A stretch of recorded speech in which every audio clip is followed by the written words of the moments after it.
Hello, everybody. Welcome back to the Unown Draft League podcast for week number 4. This is Limevolt, and I'm joined by Smeargle. Smeargle, how you doing, man? I'm doing pretty good. How are you doing, Limebolt? I mean, hey, I'm doing pretty all right. I'm really looking forward to seeing some of these matches.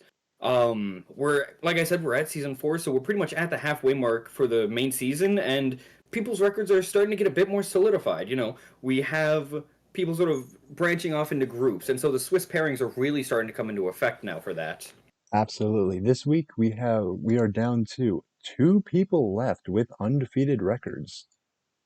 Mm-hmm. Yep, And it's true. It's not going to be an easy title to maintain, especially because, like the nature of the Swiss, you're, but this point forward, really not going to have a single free week. Like, it's not like you're going to be facing someone who's vastly less experienced than you, because with where we are and with the standings, people are now at the point where they're going to be pretty reliably getting paired up against people of their similar skill.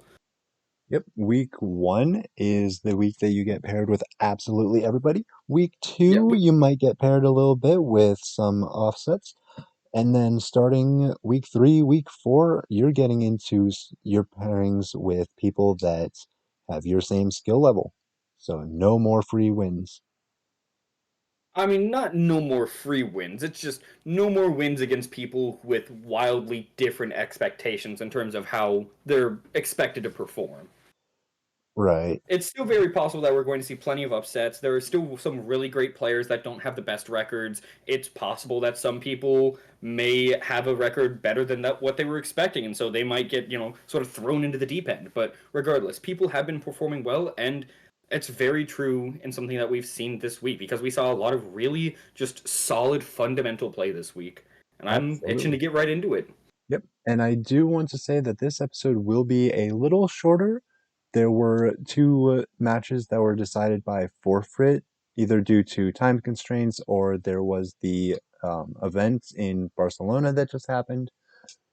So we will not be featuring two games, though we will Mhm. shout out the teams at the end as to um, those that didn't play, just for everyone to know. But in the meantime, why don't we hop right in with week one? Well, I mean, we could, but that would have been 3 weeks ago. I think it'd be much better to hop right in with match Match one. one. That being the Tartarus Tandem Mouse, coached by Unova, versus the Frostpunk Frostmoths, coached by Reckless Trico. With Trico bringing Tornadus Incarnate, Alolan Muck, Azumarill, Azelf, Florges, and Goodra.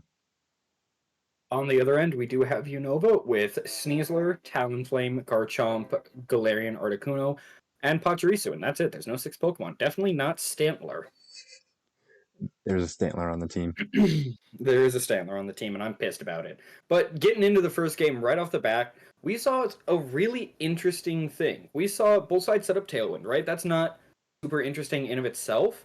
However, a notable thing is that the Tornadus actually outsped the Talonflame when setting up Tailwind, meaning that the Talonflame isn't max speed, something that is pretty rare, all things considered. Yep. Bulky Talonflame is definitely something that you don't see very often. It comes up now and then, but not Mhm. like this. Yeah, I mean, it's generally a very niche thing, but I mean, hey, we are in the draft league where niche becomes a lot more prevalent because, power levels are generally lower, and if it's something your opponent isn't expecting, then it may just end up stealing a win. Yep. Regardless of that, though, right off the bat, we see Tornadus try to use Terra to live a Rock Slide, but due to a double up, it ends up just wasting the Terra, right? Like, we get it. You have Tornadus, you want to preserve it because it's really strong, but sometimes you have to look at what your opponent has and just think, all right, what are the chances that they're just going to double up? What is my big threat and all that? And unfortunately, Terra, like I said, just immediately gets wasted game one, and Trico isn't really able to do anything with it. And if you do At the want to very talk about least, stealing, the Muck comes in hmm and steals Tornadus's Prankster. right, that's the one benefit of the Tornadus dying is that Muck, at the very least, Power of Alchemy was able to inherit the Prankster. But the question then becomes, does it have anything to actually take advantage of that? Because Prankster, while a very strong ability, put it on like a Pokemon that's holding an Assault Vest for attacks, it's not doing anything, That's something you kind of have to prep for. Yep, running a team with Power of Alchemy, you'd think at some point you're going to inherit an ability that might not be super suitable for certain sets. So you might play around that a little bit. You might run 3 attacks, or even 2 attacks with a move that can benefit from Prankster and then protect or something. Um, We say that, but at the same time, the Pokemon on Trico's team, there's plenty of solid options, right? Absolutely. Alolan Muck, it's a poison type, so as getting like Levitate from Azelf would be solid. Obviously, there's an Azumarill with huge power on the team, and if you get that, you're laughing, right? Oh, you're But chilling.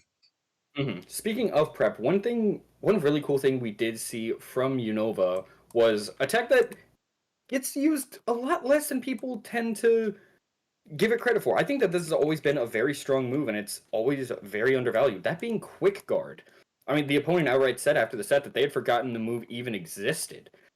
Blocking all priority move, it can be solid. It can be really reliable, and in this case, blocking an Aqua Jet from the Azumarill was really useful. Yep, Talonflame using Quick Guard to block the Azumarill, I think twice.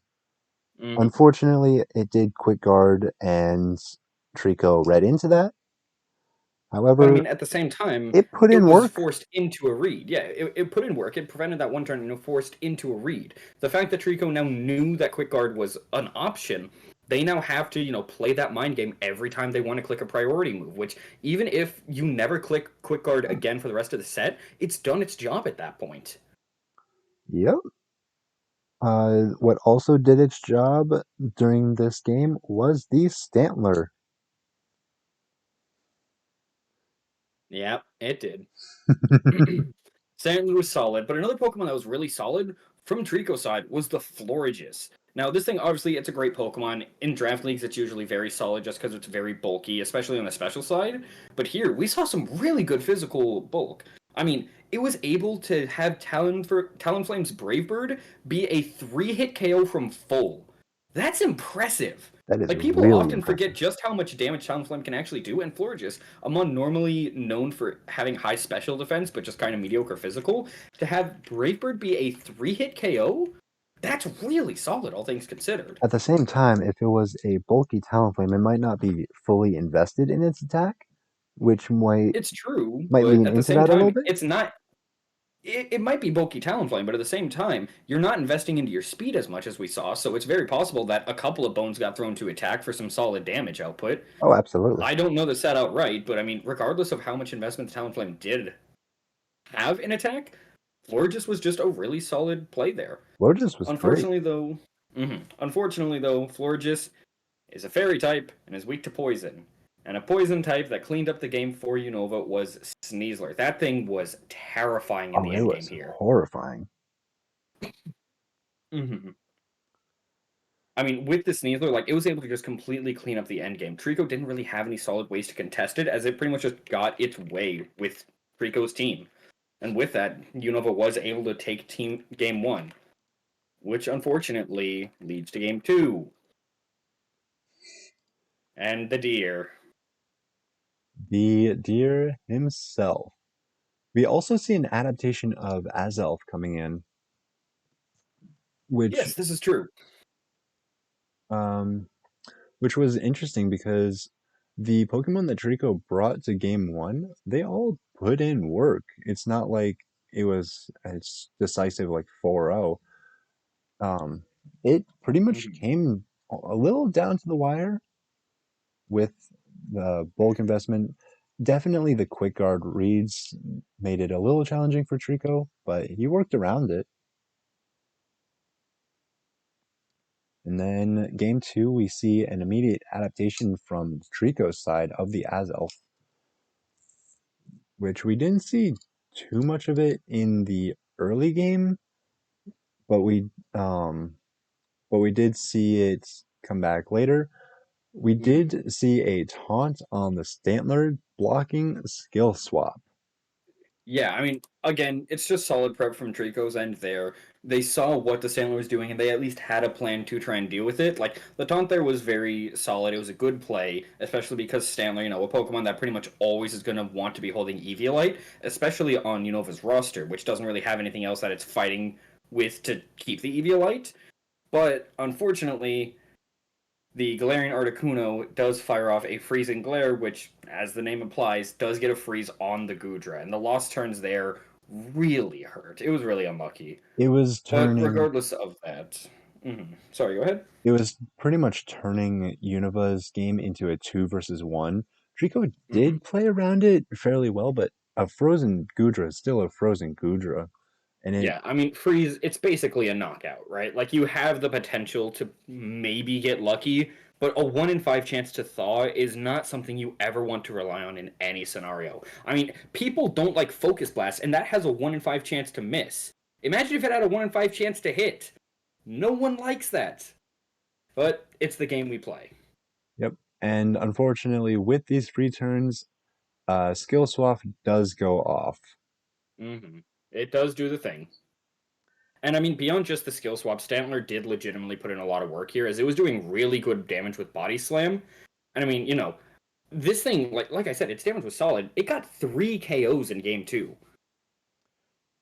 Like that's impressive for any Pokemon, let alone something like Stantler, which in pretty much any scenario outside of draft VGC is going to be basically useless. Like it's very niche where it's applicable, but it's clear that Stantler has found a home. And as much as I despise it, it's very possible that this thing may be here to stay in future seasons. We did also Unova opening everyone's eyes to the Stantler meta that no one knew we had. we did also see that Azelf, when it came back, it revealed that it was a physical set with Play Rough. hmm And I believe that was the only move we saw on it. It did hmm not do the endgame setup was Stantler next to Pachirisu. The Azelf using Play Rough did not it was a 3-hit KO on the Pachirisu, I believe, or a very hmm close Yeah, I mean, the 2-hit. Pachirisu's bulk is impressive as always. There's a reason this thing is well known for literally eating meteors.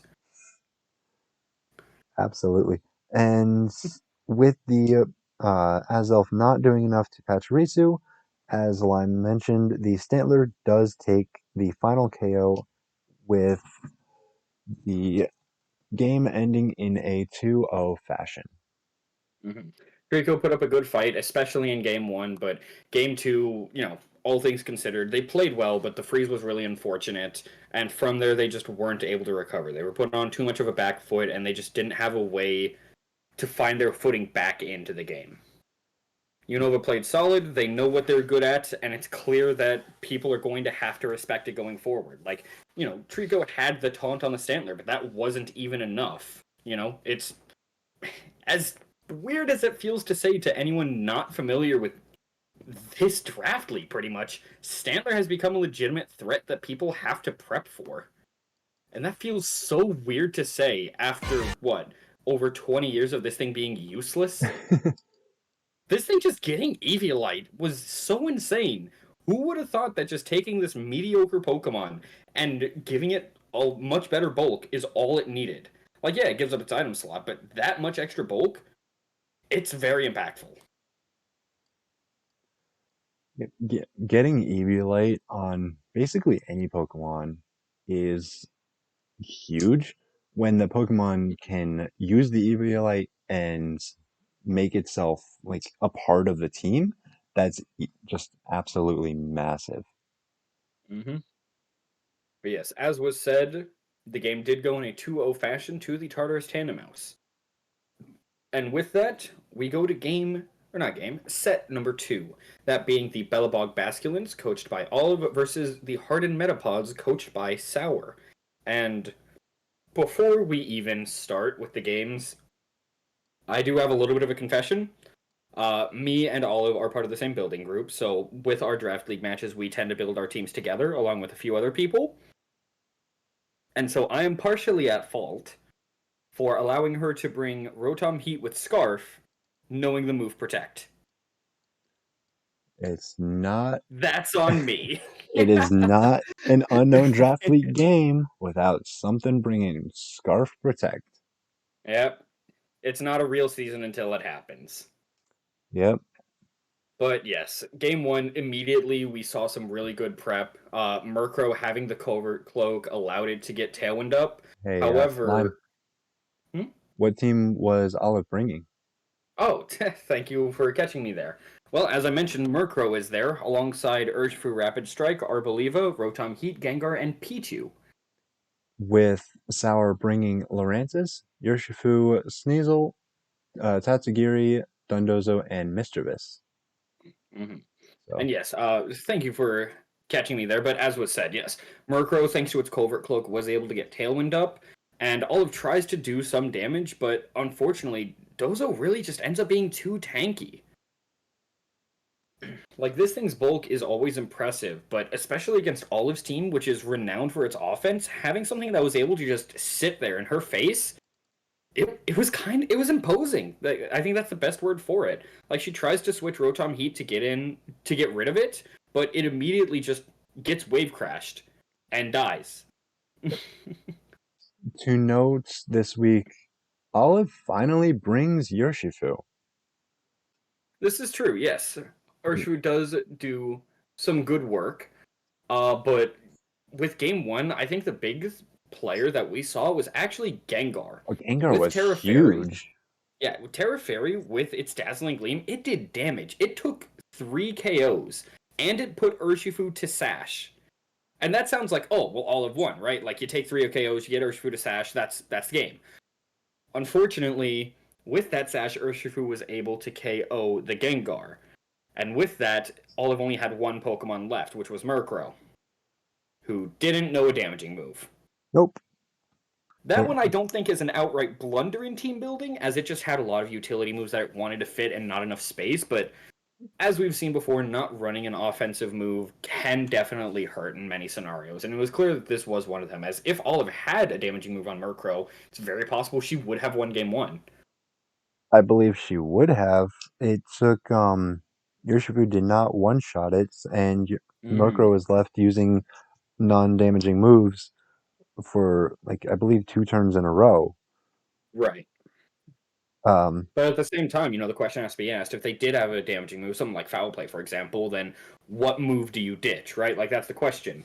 yeah, Like, she could have won this game one, but would have losing any of those other options cost her any of the future games? That's something that it's really hard to tell. it is really hard to tell. Mhm. Um, But, so yes, in a very close fashion, Olive does lose game one. Going into game two, oh boy. If we want to talk about volatile, like last set, we saw Articuno get the freeze. That sucks, right? This set, we see we we see see Tatsugiri try and go for Muddy Water, and it misses. This thing misses Gengar specifically with Muddy Water twice. it unfortunately does hit the Pichu. Pichu It just does, but I mean, dies. who cares, right? Like, Pichu, it does its thing, right? It gets the fake out, maybe it gets a Nuzzle or a T-Bolt off it, it can, but Pichu is the Pokemon that you bring expecting it to die. Gengar being able to effectively have way more bulk than it should have because of those dodges was insane. Like, think about how much time it had to be able to just do what it want. It was able to Sludge Bomb to KO the Tatsugiri, which was Terra Fairied. Dozo gets taunted, and from there, Gengar's just able to do a ton of damage to it, chip it down. It's unable to heal up with something like Rest, and really, it just Gengar got away with so much that it shouldn't have this game. We did notice as well, without going Terra Fairy, the Dazzling Gleam was noticeably weaker. And This is true, this yes. was another Storm Drain Tatsugiri and not Commander next to the Dondozo. Yeah. If anything, I'm starting to get to the point where I'm expecting it. If I'm not mistaken, this is the fourth week in a row where Sour has brought Storm Drain Tatsugiri instead of Commander. With I mean, with good reason. This is his second week, I believe, in a row of Surging Strikes Urshifu.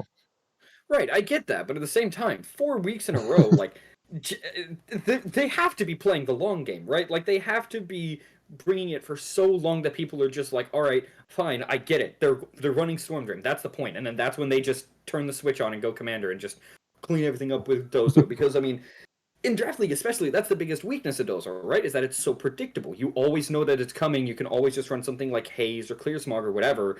But if everyone in the league is just conditioned to believe that you're always going to bring Storm Drain, then all of a sudden that question factor comes back. And it's really interesting to see that, for all intents and purposes, not bringing Commander has made Commander stronger. Yep, sorry, Sour, if we just spoiled your plan to get into top 8. However, moving on, we did, without the Terra being committed on the Gengar, we do see the Terra being committed on the Urshifu. It was Terra Mhm. Flying, Terra Blast Urshifu, and it pretty much walled most of what Sour had left on the field. This is true. I mean, it's a very interesting Terra, right? Like, on one hand, you are able to OHKO the opposing Urshifu, which is a big deal. But at the same time, it allows you to threaten mons like Lurantis with a super effective move, which I'm not going to say Lurantis is good, right? But the fact that you have that thing that just has to sit there and accept that, even if you may have been calced to live like a wicked blow, you might just die to this. Yep. And it was just overall very good defensively. It's not like Sour had any electric types that were scaring it, so Terror Flying was kind of just free, all things considered. Yep. And game one, we did see a lot of tampering with weather, tampering with terras and stats and all that. Game two, we didn't Hmm. see that, and Wave Crash out of rain from the Dondozo does not, in fact, KO the Rotom H, which Yeah, this. I found that very interesting. Mhm.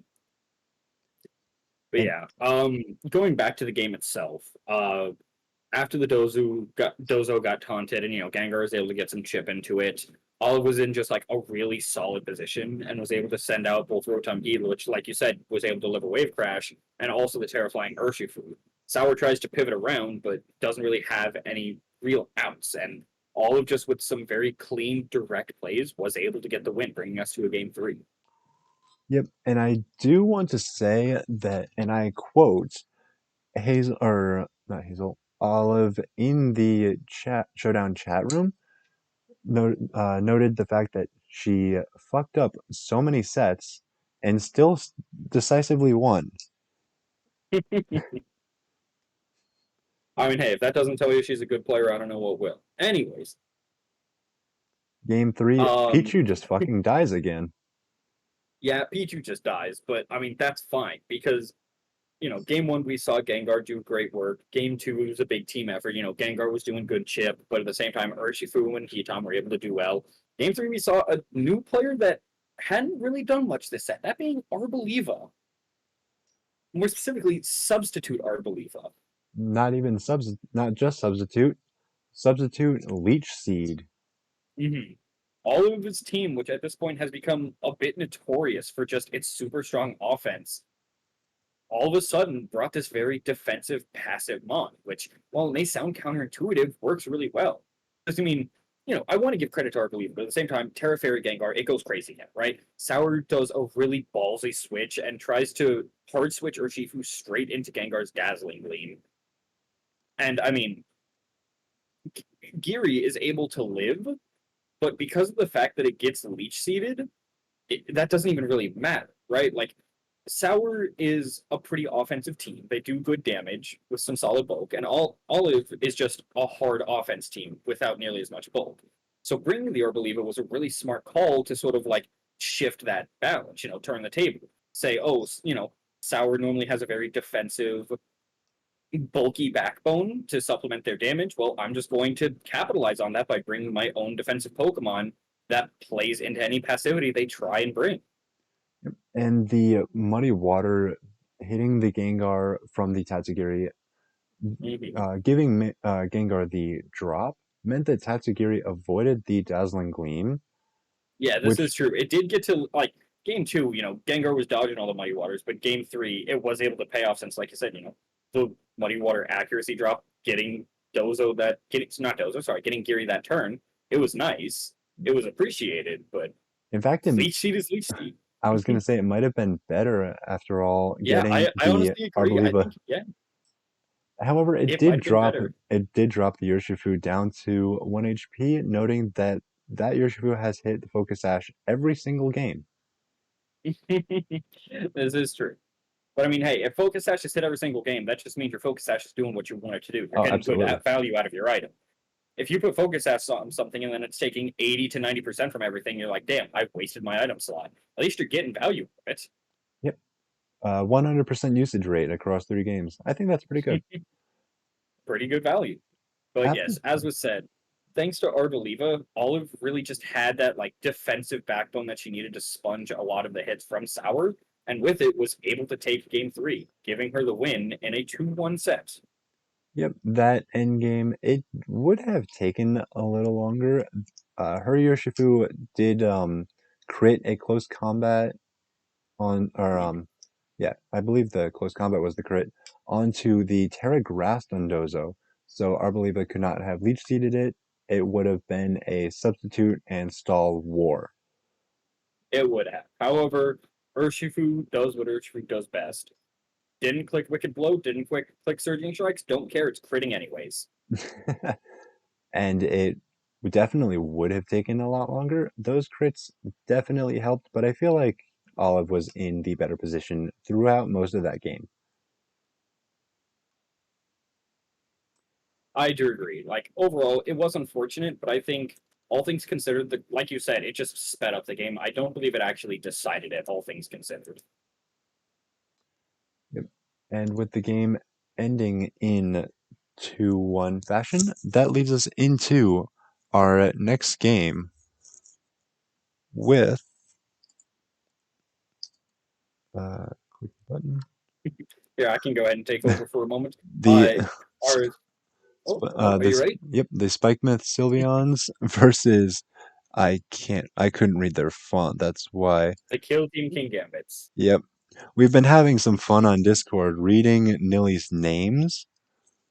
Notably, it's pitch black, and that's actually not a problem to read Oh, unless you're a psychopath who also has their Discord set to pitch black. So I feel no remorse for the people who can't read Nilly's name. I'm not There's on no actual issue with it. I'm not on pitch black, but it's blue on blue, and I don't want to It's try. not blue, it's pitch black. You've seen my background.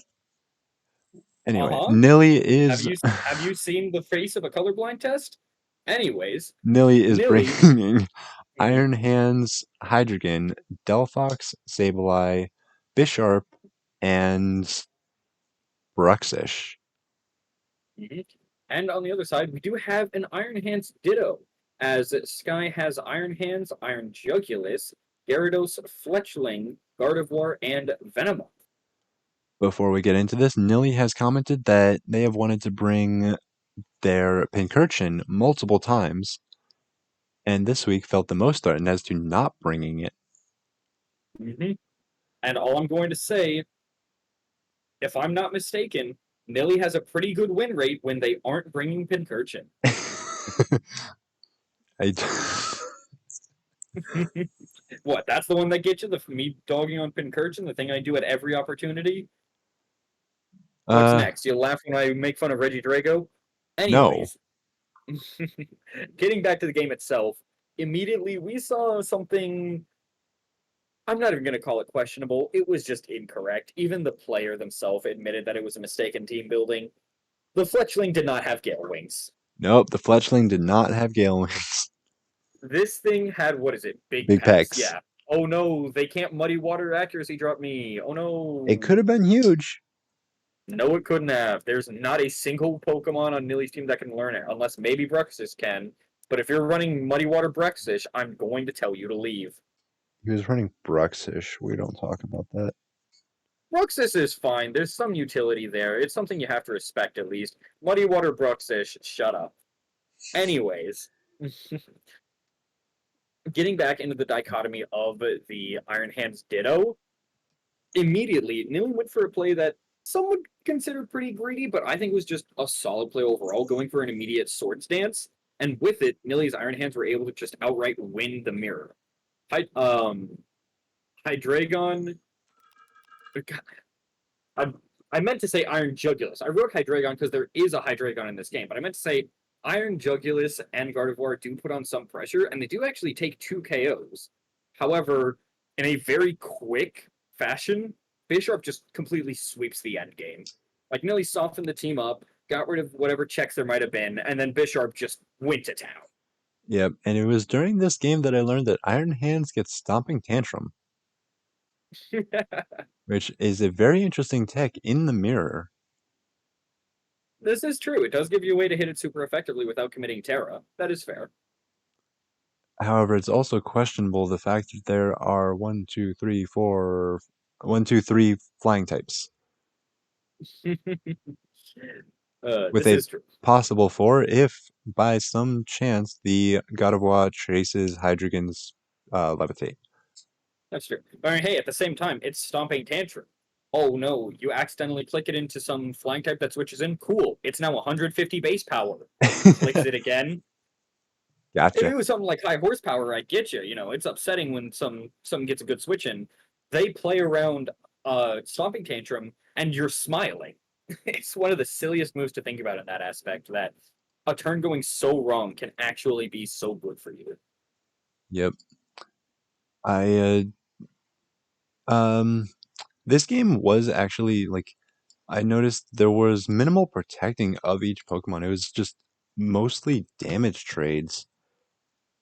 This is Um, true. Yeah, it was definitely a game where both of the players just understood what the other wanted to do and just was like, "All right, fine. You want to try? I'm gonna do it better." And that's how most of it just went. They were just trading blows back and forth, back and forth. I don't think there was a past turn 3 or 4. I don't think there were more than 2 or 3 status moves being played even.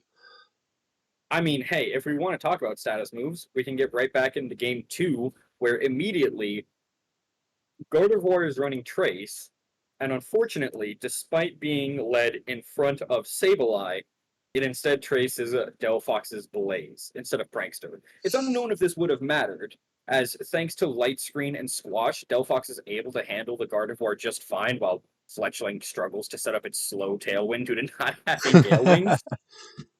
But yeah, I mean that screens, man. That it was getting crazy value. It allowed hands to live a double up from Terra Fairy, Iron Jugulus, and Fletchling. I mean, it's clearly a better performance than Horiyama had against the Tiny Bird. I'll say that. I do want to say as well, in game 2, Sky dealt with a Sableye pretty fast. This is true, yeah. I mean, one of the reasons you might have said that we didn't see too many status moves was Fletchling carrying Taunt, which was really solid in preventing Sableye from quashing. Yep, stopping Sableye has been one of the keys for those against Sableye in these past It's a couple of very weeks. scary Pokemon. Yep. But yeah, as we said, Sky was just really well prepared this game and performed their game plan really well. Um, Gardevoir wasn't able to do much, but that's fine. The taunt on the Fletching allowed Sableye to basically have to just sit there. Uh, Iron Jugulus was able to do 40% to Bisharp, and with no way to out Sky's hands, which was still alive, Sky was able to just clean up game two, just with really solid play overall. Yep. Dealing with the Brux or dealing with the Sableye is pretty pivotal. And Mhm. with that little demon gone, Sky had a pretty easy time actually. This is true.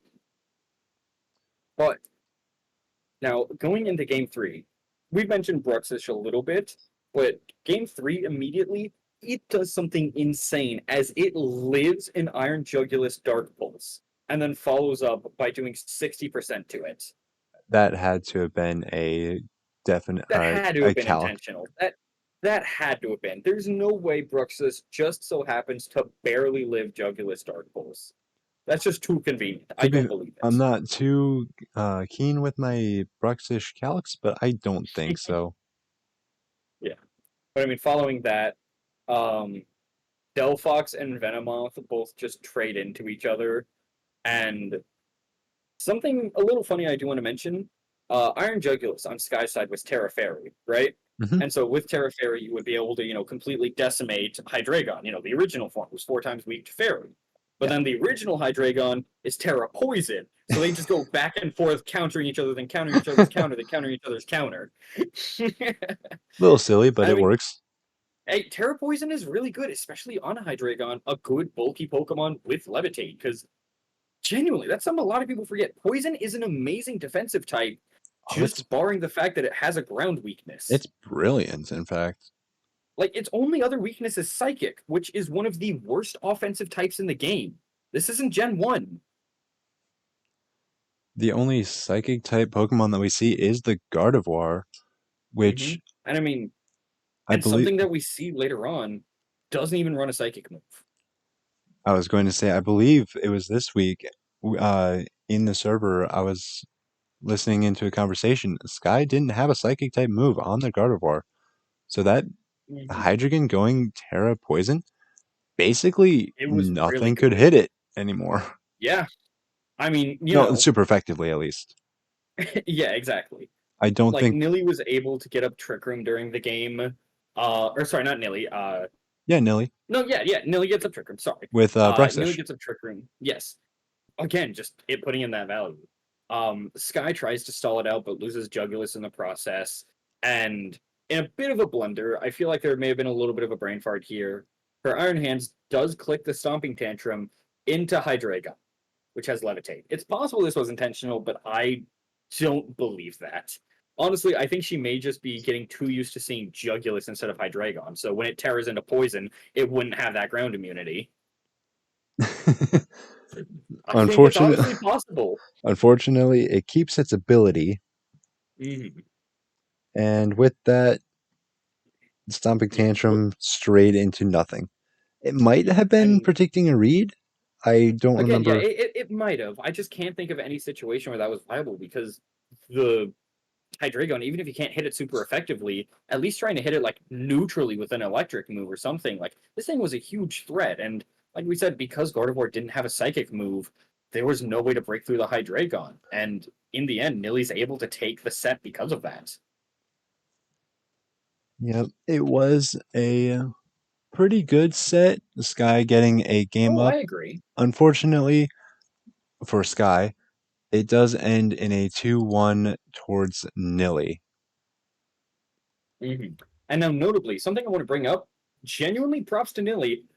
If in case anyone remembers, I did the funny thing to Nilly in week 1. However, since then, Nilly's been undefeated. Nilly is currently 3-1, with Yep, their only loss being to someone else who also has a very positive record. yep, their only loss the 1 week they bring Pincurchin. This is true. Aha, foreshadowing with what I said earlier. Regardless of that, though, yes, Nilly has been playing exceptionally well. They've really cleaned up their game since they've accepted the fact that Pincurchin is bad. And I genuinely look forward to seeing what they continue to do going forward because it's clear that their team is solid. It may be a Trick Room team, it may have Pincurchin, but that's not a bad thing. At least one of those isn't a bad thing. Absolutely. Going into the next game, we have the Forsaken City of Frogadiers versus the Hyrule's Herdiers. Yep, these teams being coached by Hazel and Link, respectively, with Link bringing Fletchinder, Gardevoir, Regieleki, Regidrago, Umbreon, and Mimikyu. With Timid bringing Chiyu, Toadscruel, Greninja, Zorua, Sudowoodo, and Alolan Muck. Mhm. And my god, what an explosive game 1.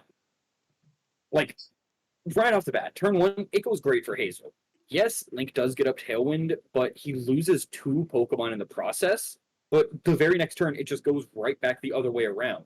Greninja tries to Terra Fairy to wall Regidrago, but Aleki, despite being neutral, just kills it anyways. Which I personally believe Chiyu's Beads of Ruin may actually be to blame for this. I'm not going to say that with confidence. It's possible that it just dies to neutral Thunderbolt anyways. But it may have actually ended up mattering here. I believe it would have barely lived if Mhm. know Regieleki. It would have Sure. definitely chunked, but I believe that Oh, absolutely. Chiyu was just the nail in the coffin. Mhm. Um, and Dragon Energy does put work, suck it, Lime. Oh no, I admit it. I even said it in my notes. Genuinely, I will admit it. Regidrago put in a ton of work here. I'm going to give credit where credit was due.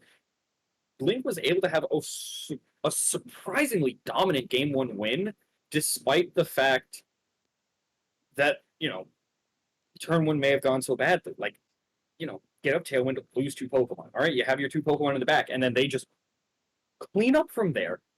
That's honestly kind of crazy how well it went, despite how bad turn one looked. Yep. Turn one was a blowout, and then turn two Was a right blowout, and then right in turn the three other was the direction. blowout. Exactly. That game genuinely just all shots were being fired off immediately. No one was trying to preserve ammo. They were just going for the head. Yep. Hazel did a decent job trying to get around things. Unfortunately, Link's team just straight shot through it. But then going into game two, we see Link kind of try and do the same thing. It's clear that they were feeling really good after game one, so he goes for just a very aggressive Terra, putting Regieleki into the Ice type to try and OHKO the Toad School, but it just protects as Muck gets a Snarl off, which, all things considered, because of how specially oriented Link's team was, actually was kind of big. Yep, this game Hazel definitely did a better job of mitigating damage with Snarl, with some switching around, Mm-hmm. keeping her board state pretty well off. Yeah, It and I mean, it took, I believe, 8 turns in to realize that this, well, for it to get busted, this Muck was actually the Zorua. yep, I lied to everyone. And genuinely, I don't know how she does it. Hazel does it again. This is basically her signature Pokemon at this point.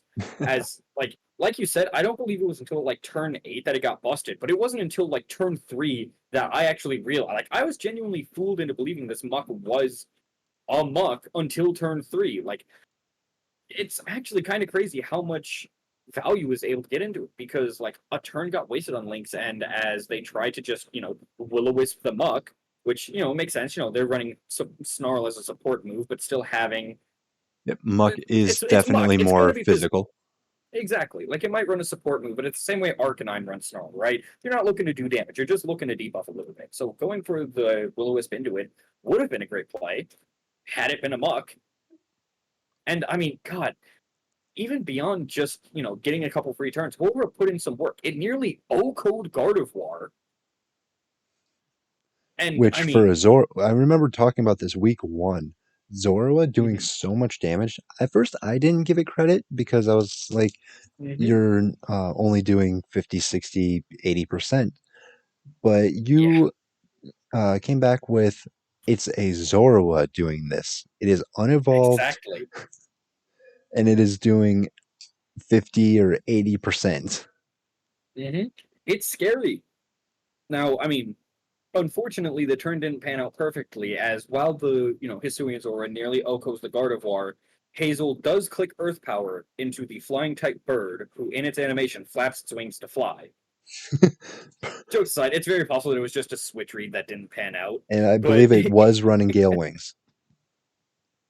yes, this member of the Talon Flame line did have the correct ability. But speaking of horror, going back to it for a moment, it does some chip into the Regidrago with the Snarl before it just clicks Hyper Beam and kills it. This is an unevolved Pokemon KOing a legendary. Like, listen, I gave Regidrago credit game one. It put in a lot of work. Game two, you got That's fucking not Hyper supposed to Beamed by a happen. tiny. You got Hyper Beamed by a child and died. Was it from Like, full? sorry, what? Was the Regidrago at full? No, it wasn't at full. Like I said, it did get the Snarl chip beforehand, but I believe that was only like 12 or 18%. That Hyper Beam still did over 80, if Over I'm not 80? mistaken. Over 80. That's impressive. Yeah, That and I should mean, not as we saw, happen. yeah, Hisuian Zora just put in a ton of work here. Hazel was able to take game two because of it. And not only was it able to do really good damage with, the Bitter Malice and the Hyper Beam, but genuinely, as you said, it wasn't until turn 8 that it got broken. Illusion was really valuable here, and Hazel was able to get away with a lot of stuff thanks to it. Yep, at some point, Link does realize when it uses Bitter Malice that the Zorua is a Zorua. Oh yeah, yeah. I mean, as soon as you see the bitter malice, you realize it. But the fact that it takes that long to realize it, it's valuable. Yep. The fact that it still did not get broken until almost the game end was Yeah, still even if you huge. found out, yeah. And then Now game you have to three, deal with the Muck again. Yeah, exactly. It's you break through the illusion, then you still have the rest of the team to deal with. But yes, Hazel is able to get game two with great value from Hisui and Zora. But game three, all right, I get it. Link steps on the gas with this one. I get it. Regidrago worked. It got really good value here. Turn one, it just took two KOs. Yep.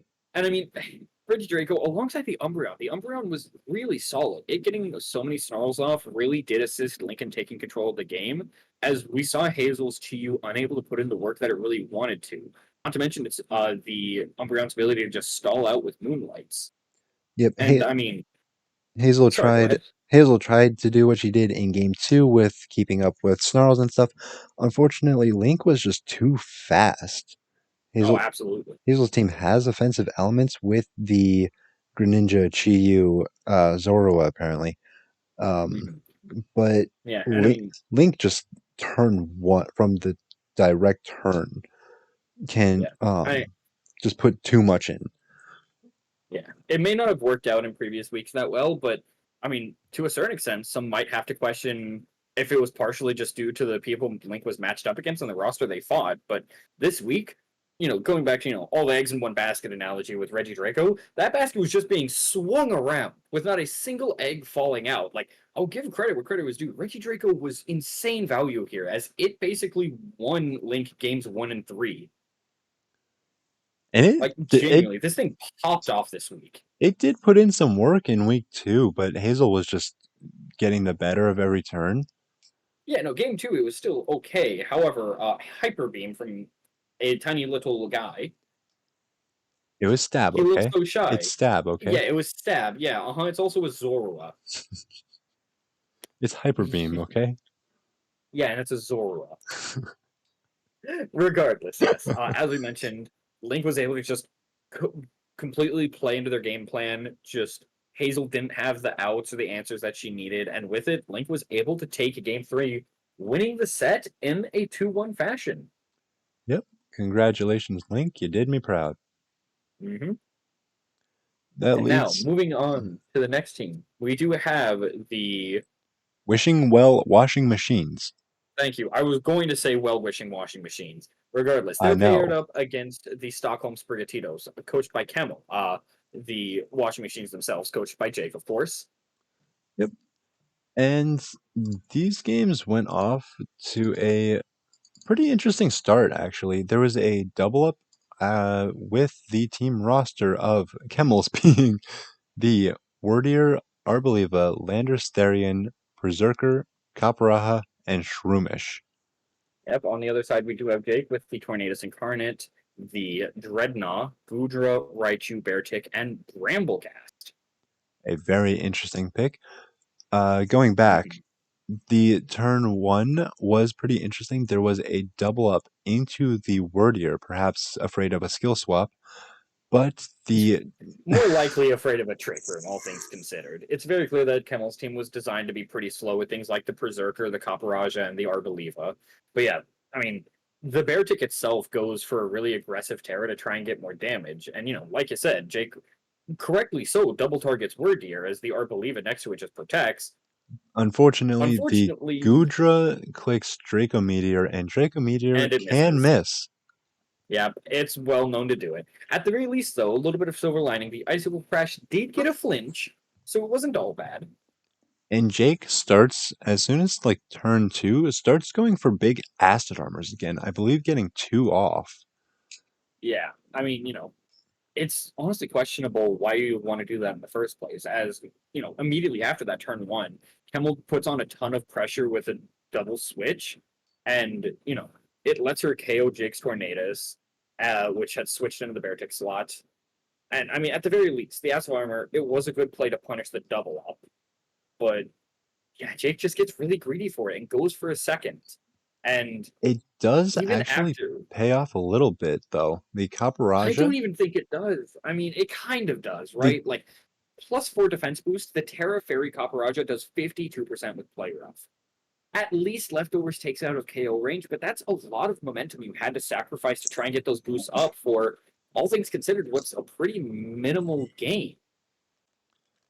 it is minimal, but at the same time, Jake does a pretty decent job with the body presses, which I believe that's more of what I wanted to get to with the acid armors, was the Mhm. body presses do a ton of work when you're at +4, +6.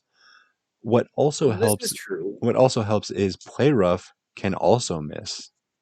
Yeah, admittedly, the Copper before it, deals with the Gudra, it's able to take care of the Bear Tick thanks to an Icicle Crash miss. But yeah, as was said, a play rough miss the following turn does give Gudra the space it needs to clean up, and I mean, yes, the acid armor does pay off, as Copper doesn't have a way of breaking it in the end game. But I still don't know if it was necessarily the correct play, as it was just really greedy overall, and admittedly left a lot of the game in the hands of luck. I think that that's what Jake was going for, though. It was being greedy with trying to get those acid armors, get the defense boosts, and not only boost the body press, but also I don't know if they read into the Caparaja being a Terra Fairy with the um, play rough, but it certainly does help. Of course, at +4, it does 52%, and leftovers does heal it out of range. But by that point in the game, I think even if only one of the play roughs missed, because there were more than one that missed, even if one of them missed and one of them hit, I don't think the Gudra would have fainted, and it would have I dealt. don't think that's actually true. No, because of what we saw, Gudra was getting up its third acid armor off as a play rough missed. So had that not happened, it's possible Jake may have not been able to win. Like, yes, I get what you're saying. Greed can be good, and sometimes your only option is to just play into the out of hoping for a miss. But having your whole game plan rely about that just feels really volatile. And I mean, it worked out here, but you have to question how consistent it's going to be. How many weeks are you going to win just from hoping that your opponent's 90% accurate moves are going to miss? That's definitely not how you win every game, but if that's what your out is for one Yeah, if game, that's what that's your out definitely is, then fine. yeah, I agree. It's just something that we've seen time and time again from Jake is that they do these really greedy plays that admittedly don't always pan out. Yep. Regardless of that, though, like we said, Jake does manage. It does work out at the very least. It does work out here, and Jake does win game one.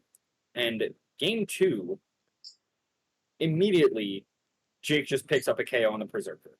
Kemmel does get up Trick Room, and it does get Sun, but following that, Wordier clicks Disable, and it fails, which could, in that specific scenario, could only have meant one thing.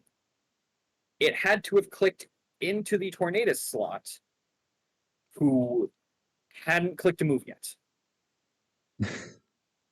I mean, it had just switched in, so it hadn't clicked anything. It's possible that they were expecting it to go for like, prankster. Tailwind wouldn't have been a thing because Trick Room was up. You're obviously not going to set Tailwind there. Yep. Maybe they were trying to anticipate something like Rain Dance so that they could have weather control or maybe a taunt. But it's just it's a play is the best thing I could think of. Had it worked out, I imagine it would have been really cool. But it's yeah, I don't know. I would have liked to see it work. I would have liked to see the idea there. Maybe the Wordier was like mental herb, and the idea is the Tornadus taunts Wordier, you have mental herb cured, and then you disable taunt, something like that, right? That Yep. would have been really cool, but we just didn't get to see it play out, so it ended up looking like a very weird blunder. Yep, we do see the Stantler can run Eviolite. The Wordier does have to get more flexible with its item choices, with the Menzler being a pretty common one. And Mhm. um, the Sunny Day being used on Arboliva is pretty cute with Yeah, it's a its fun ability idea. being Harvest, I believe.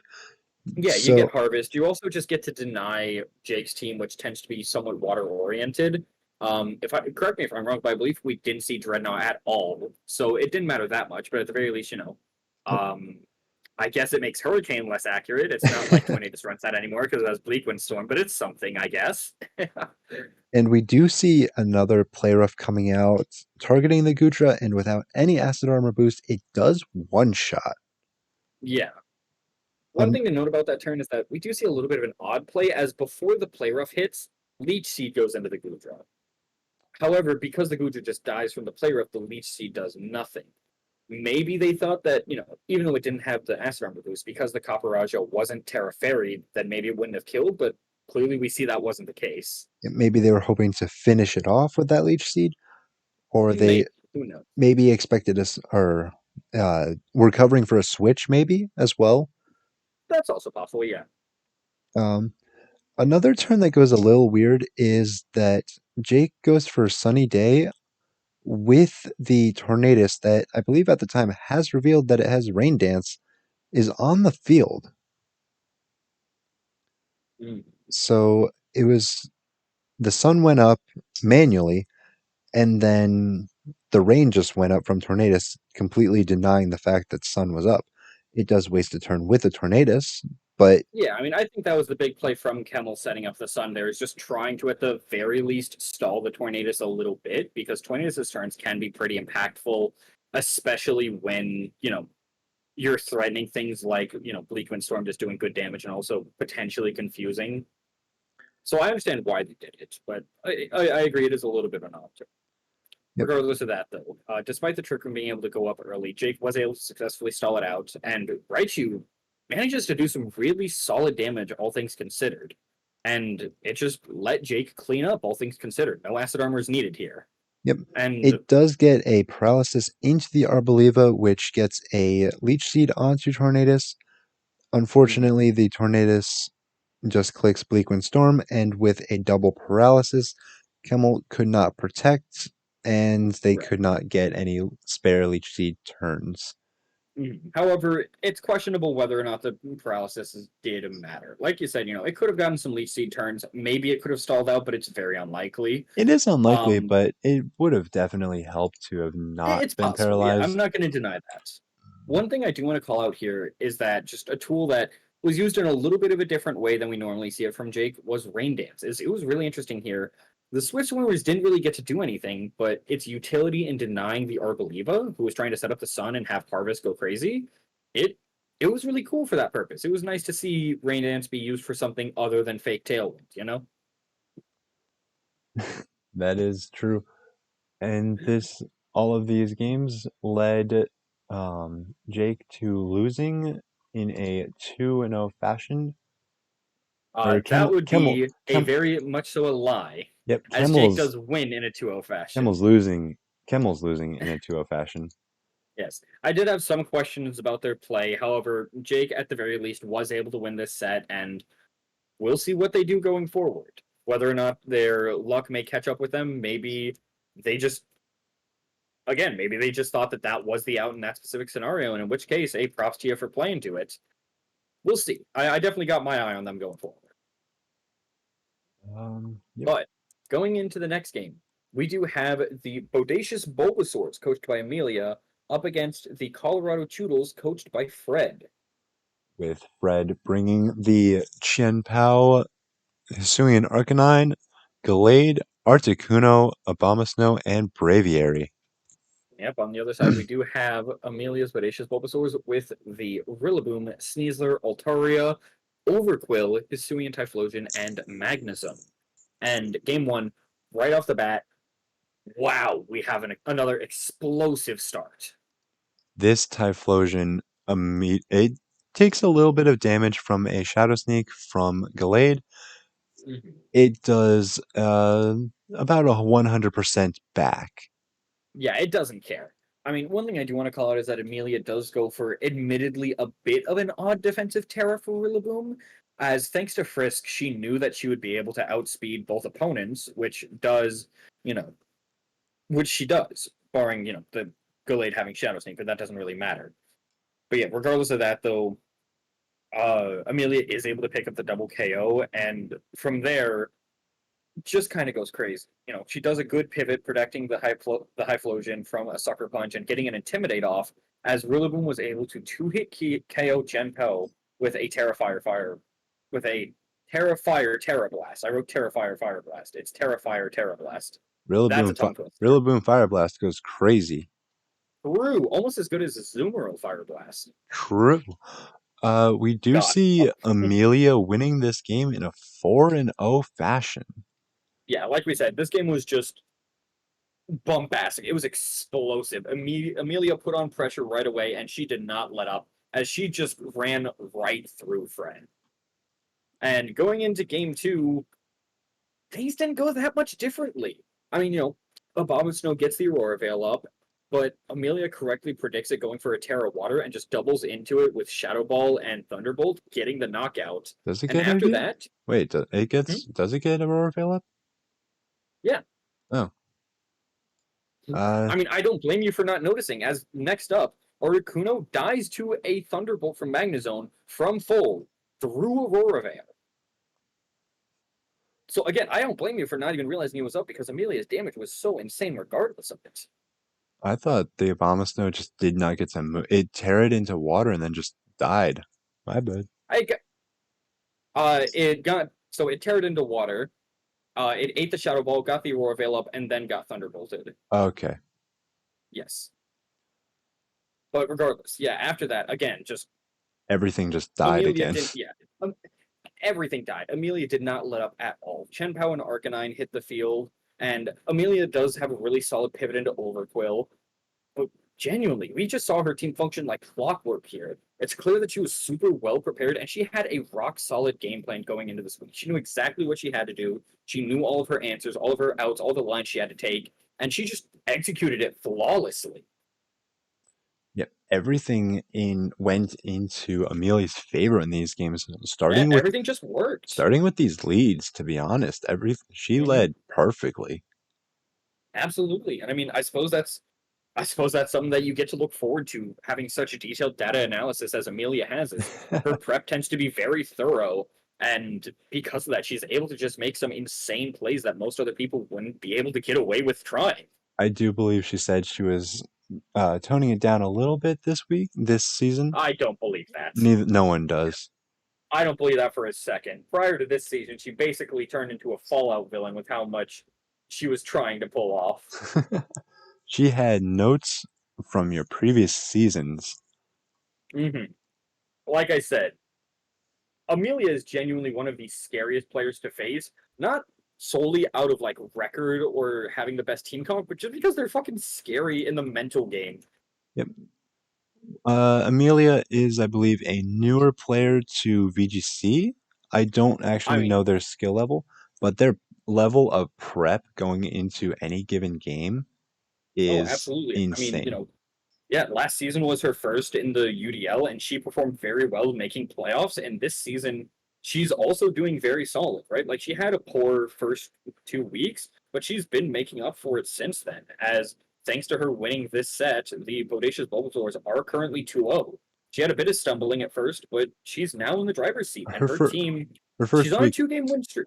her first week was also against Robbie, so we can't even This is blame also her. true. Yeah. But yeah, she's currently on a 2-week win streak. And hey, more power to her. I look forward to seeing what this team's going to be doing in the future, as it's clear that she doesn't have any plans of stopping soon. Absolutely. Going into our next game, we Mhm. we Amelia, of course, won in a very clean 2-0 fashion, if that was Yes. not alluded to already. Right, right. We have the Dublin Blades versus the Children of Arceus. Yes, The the coaches for those teams being Cell and Valorn, respectively. with Valorn bringing Volcarona, Corviknight, Iron Treads, Umbreon, Hydreigon, and Chansey.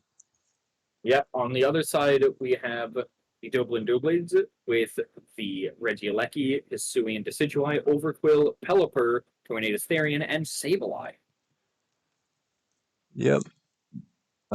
We see this game start off with a Quiver Dance on the Volcarona, and No, then we don't. we also We see see the quiver dance, but yeah, then we Hisuian also Decidueye see immediately, yeah. Terra Water, It Terra Blast KOs the just Volcarona. Okos it, which is insane because I mean, Hisuian Decidueye, I'm pretty sure this thing still learns a decent number of flying moves. It could have just done that. No, it goes into Terra Water. I mean, it makes sense. Cell clearly has a pretty like rain-oriented team. You're always gonna when you have a Pelipper on your side. But yeah, like that Terra Water Water Blast. I said Terra Water Water Blast. Water Blast isn't even a move. Terra Water Terra Blast. It was solid. It was very scary. And I mean, following that up, Chansey does manage to do a little bit of chip with Seismic Toss, but God, Hisui Decidueye just shred through the team with triple arrows. It got rid of the Hydreigon. Chansey was left by itself, and believe it or not, Chansey isn't able to accomplish anything by itself. The Overall, just a super dominant game from Cell. the Decidueye learns Brave Bird, by the way. Yeah, sure, sure. So it's very possible that that could have just been used to preserve Terra, but hey, who cares? It worked. Yep, it definitely worked. The Chansey we see get off a Stealth Rock, uh, and then proceed to die. Yeah, I mean, like, let's look at Valorant's team once again, right? Volcarona, Hydreigon, Iron Treads, Corviknight, Chansey, Umbreon. With the Chansey having Stealth Rocks. Valid, I love you. It's been great having you on the server. We're playing VGC. This isn't singles. This isn't singles. The fourth Like, move wasn't. Stealth Rock can have some utility, right? Like, it can break a Focus Sash for some things in the back, or like a Sturdy. Maybe, if they have something like a Volcarona who they don't lead off with, Heavy Duty Boots isn't really used in singles, so maybe you get a cheeky 50% there, but I have it's not a super reliable strategy. I have used Stealth Rocks before. If you're going to use Stealth Rocks, you lead with Stealth Rocks. Yes, and also, if you're doing something that Smeargle has done, you're not doing a good thing. I did good until I ran into you, okay? Uh-huh, uh-huh, uh-huh. And which one of us won? The fuck? Perish. You cannot kill me in any way that matters. No, my team was Regardless of not that. built for that. Anyway, the Chansey did not get to do what Chansey does, also in part to the Sableye having knockoff, which we see come up, Yes. I believe, 2 or 3 different times, knocking off a number of items. Right. I mean, Sableye is able to do good work. And as we've said before, prepping for Sableye is one of the most important things about fighting against it. But more than just the Sableye, like going into game 2, I again want to just I want to put the spotlight on Hisui and Decidueye. This thing put in insane work, right? It KOs the Hydreigon, then because the Volcarona tears into Fairy and it's no longer weak to water, it doesn't die. Oh well, it still takes 91%.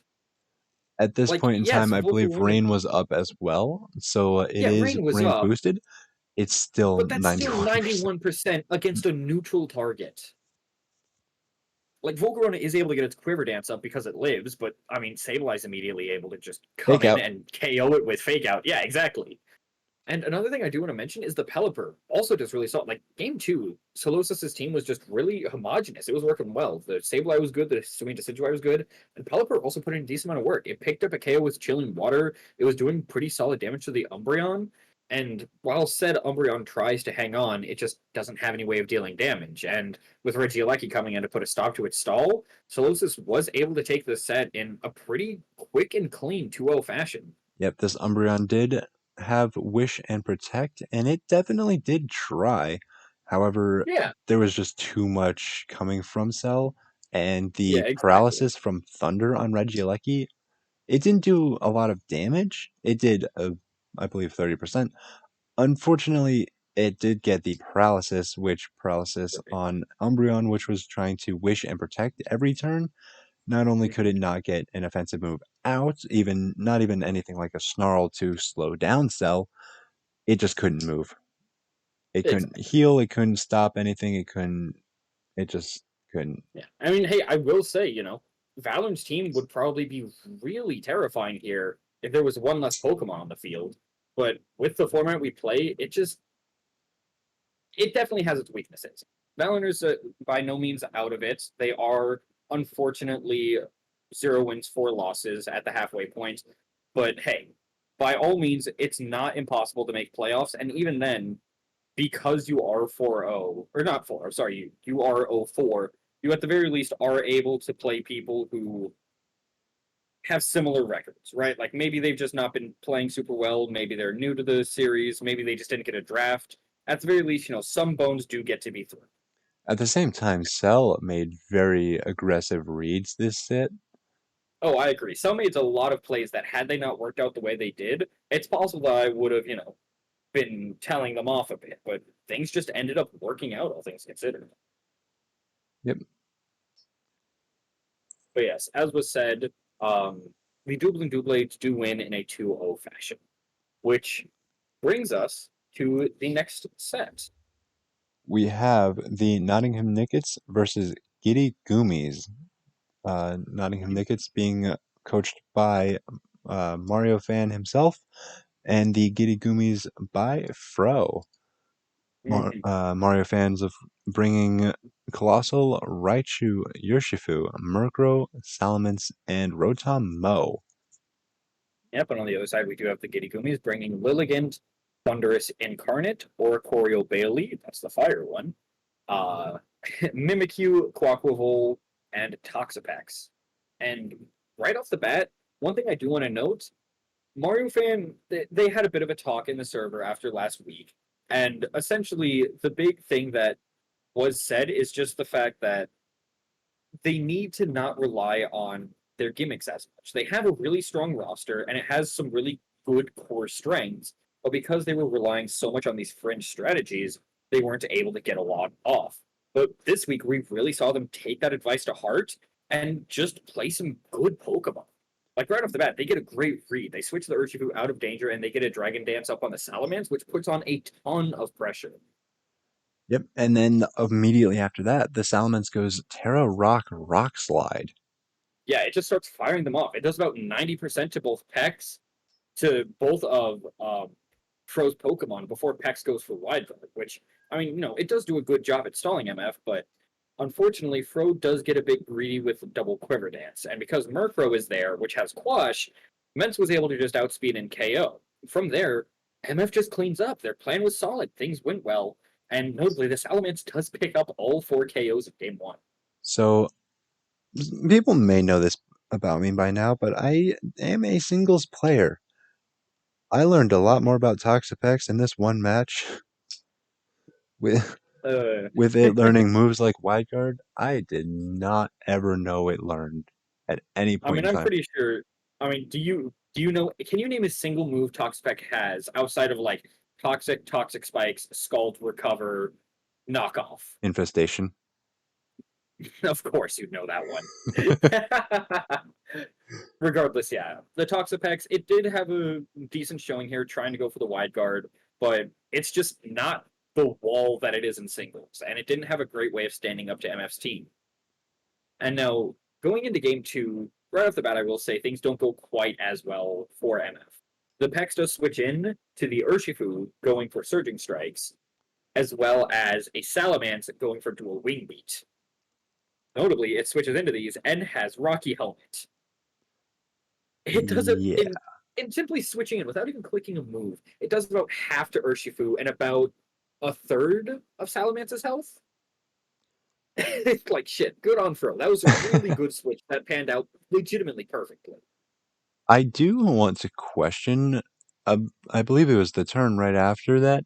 This Mimikyu, it had Destiny Bond, which is not necessarily uncommon for a Mimikyu, but then it used Endure. Yeah, it's a bit odd. I think the idea was that, because of the way Destiny Bond works, if you act, then it goes down. The idea is you endure down to like 1%, and then you try and click Destiny Bond. But the fact that they reveal Destiny Bond first means that kind of doesn't work, and Mimikyu gets outsped either way. So it's a bit of an odd play. Unless you had And some sort of speed control, which I don't believe Fro really had. They have their own yeah, speed boosting moves. yeah, but not a lot of traditional control like a Tailwind. No Tailwind, no Icy Wind, no Bulldoze. You Yeah, do and I have. will say at the very least, Endure plus Destiny Bond has its moments, right? Like Oh, it if you're could running it something could like pop if you're off. running something like Custap Berry, I don't even know if that's in this game, but if you are running that, then it can just catch a lot of opponents really off guard. But obviously that isn't what we see. Yep. Um, The as that was happening, Fro does predict a rock slide and go for the wide guard while trying to target down the Urshifu, but MF correctly predicts this and does go for the Urshifu and doesn't play into the wide guard, but I will admit they do get a little bit greedy. I imagine they felt really good after game one, and so they do go for a Dragon Dance that, while it works out, they do get the turn correct. Definitely could have gone bad, I will say. Yeah, winning game one in a game two situation, the victor. might definitely, especially the situation that Mario Fan was in, definitely might just play a little greedier, push their luck a little bit, and Yeah, I mean, you do have that bit of a cushion to play with. After you win game one, you can lose game two and still be fine. So it does make sense trying to go for those greedier plays. it did work out. It was a calculated risk, and it worked. Hmm. Um, Yeah, I do have to agree there. I do think Fro's team was interesting this week. It definitely played more into the uh, does what it wants to do. Unfortunately, again, it got walled out by Mario Fan doing what his team wanted to do first. Exactly. And I mean, as was said, after that Dragon Dance turn happens, Fro tries to hang on. It tries to, toxic both of Mario Fan's Pokemon, have, the Toxapex just do its thing. But Mario Fan just has two demons out. Fro is left to one Pokemon while MF still has both of their backups to work with. And with them, they were able to secure game two and the set in a 2-0 fashion, which notably was the Nottingham Nickets' first win of the season. And I mean, it's very interesting. It's almost poetic. No, I'm not going to say almost. It just is poetic that their first win was against the Giddy Goomies because, as we saw before, as I've mentioned, the Nottingham Nickets, because they've relied so heavily on their gimmicks, haven't been able to work out very well. But this week, they're facing another team that is very heavily reliant on, those like innate synergies and trying to go for those very unique creative strategies. But Mario Fan just ditched it and just played very simple, solid Pokemon and was able to win because of that. It's nice that they were able to sort of break out of their shell a bit. This is the first week where neither Palossand or Colossal showed up in any of the games. And would you look at that, he now has his first win under the belt. Yeah, playing with gimmicks built into your team, you definitely have to. If you're going to play with a gimmick, you definitely have to build with that gimmick in mind, which is a little harder to Mhm. do in Draft League This is because true. you obviously have to pick the pieces that you can, which will always leave certain holes. And you can, of course, still have these gimmicks if it relies on like one or two Pokemon.